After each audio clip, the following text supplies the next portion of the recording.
రోజు రోజుకు బీజేపీ కాంగ్రెస్ల బంధం తెలంగాణలో బలపడుతున్నట్టే కనపడుతూ ఉంది. బలంగా కూడా తయారవుతూ ఉంది.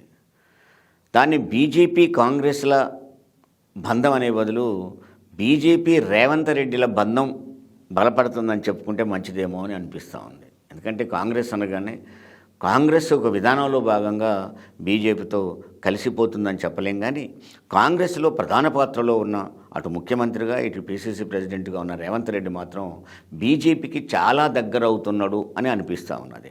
అందుకనే ఆయన మోడీని కలిసినప్పుడల్లా మేము మోడీ గారితో తవ్వు పెట్టుకోము, మేము బీజేపీని ఒక మాట అనము, మేము కలిసే పనిచేస్తాము అని చెప్పి ఆయన చెప్పినప్పుడు ఏదో ఉందని ఒక అనుమానం మాత్రం కలిగింది. కానీ అది రోజు రోజుకు బలపడుతూ ఉంది. దాన్ని ఎవరైనా చూసినప్పుడు ఎలా అనుకుంటారంటే రాష్ట్ర పార్టీలు కాదు, జాతీయ పార్టీలు కాబట్టి ఒకదానికొకటి చాలా పోటీగా ఉంటాయి అని.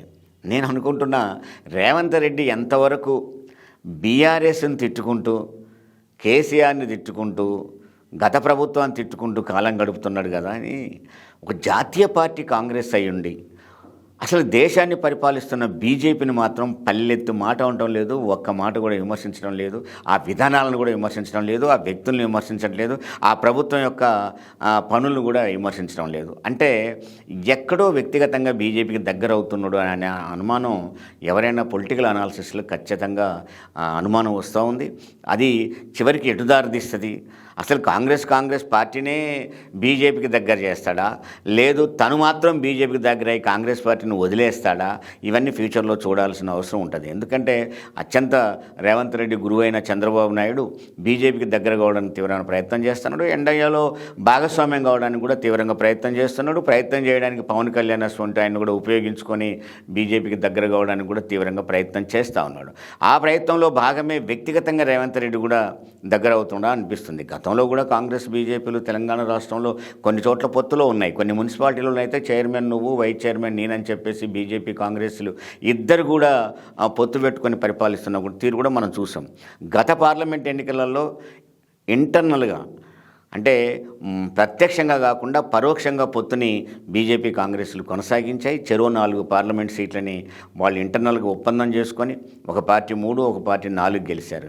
అది ఓపెనే కనపడుతుంది మనకి. ఎందుకంటే బీజేపీ గెలిచిన చోట కాంగ్రెస్కు డిపాజిట్లు ఉండవు, కాంగ్రెస్ గెలిచిన చోట బీజేపీకి డిపాజిట్లు ఉండవు. అంటే ఇంటర్నల్గా ఓట్ షేరింగ్ ఆ విధంగా డైవర్ట్ చేయించుకోగలిగారు వాళ్ళు. కాబట్టి అది పోయిన గత పార్లమెంట్ ఎన్నికల్లో ప్రారంభమైన బీజేపీ కాంగ్రెస్ల ఒక అంతర్గత బంధం అది కొనసాగుతూ వచ్చింది.